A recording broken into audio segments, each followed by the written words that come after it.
Čo robiť vo včelách v júni? Ahojte milí včelári a včelárky.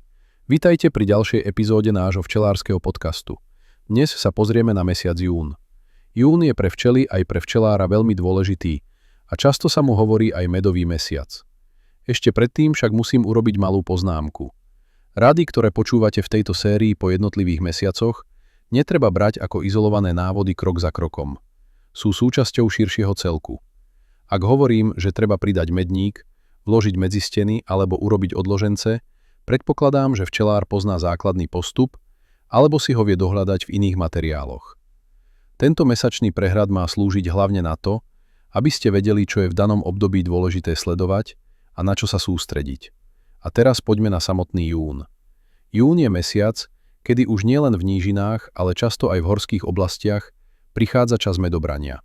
Kým v dolinách doznieva agát, v júni kvitnú lipy, najskôr veľkolistá, potom malolistá.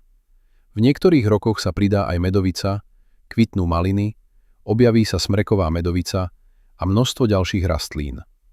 Nestačí však len kvitnutie. Veľmi dôležité sú teploty. Včely síce vylietavajú už pri 12 až 15 stupňoch, ale aby rastliny skutočne vylučovali nektár, potrebujú aspoň 18 až 20 stupňov. Pri medovici ešte viac. Ak sa vám páči tento podcast a je pre vás užitočný, budem rád, ak dáte videu like a odoberiete kanál.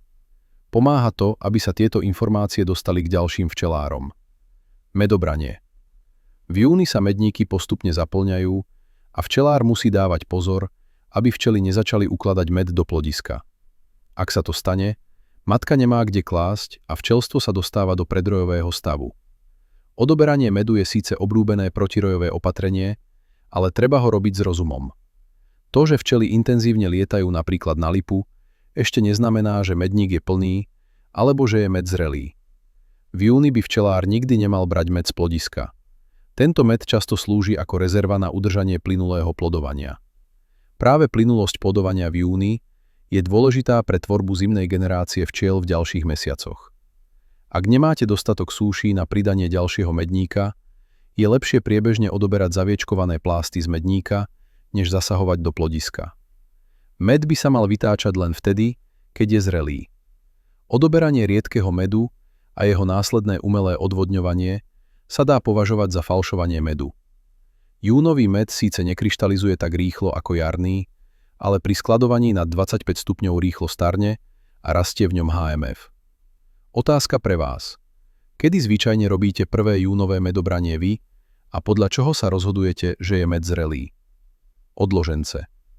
Jún je stále vhodný čas na tvorbu odložencov, ale už to nie je ako v máji. Kým v máji často stačil jeden plodový plást, v júni by ste mali použiť aspoň 2. Odložence, ktoré ste urobili začiatkom mája, už majú vlastnú matku a začínajú silnieť.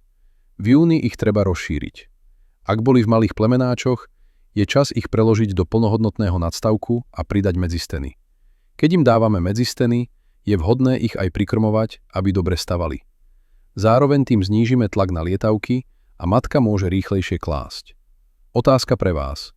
Koľko plodových plástov dávate do júnových odložencov vy? Rojenie. V júni už väčšina včelárov rojenie aktívne nerieši, ale zvýšenú pozornosť si zaslúžia vyrojené včelstvá. V takýchto rodinách je potrebné skontrolovať, či nová matka kladie a ako kladie. Ak včelár nie je spokojný, je lepšie matku vymeniť.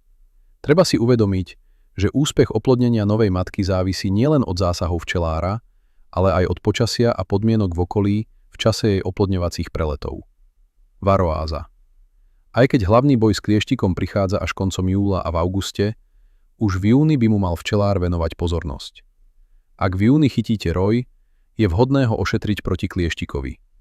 Rovnako treba sledovať aj ostatné rodiny, najmä v oblastiach s vysokou koncentráciou včelstiev.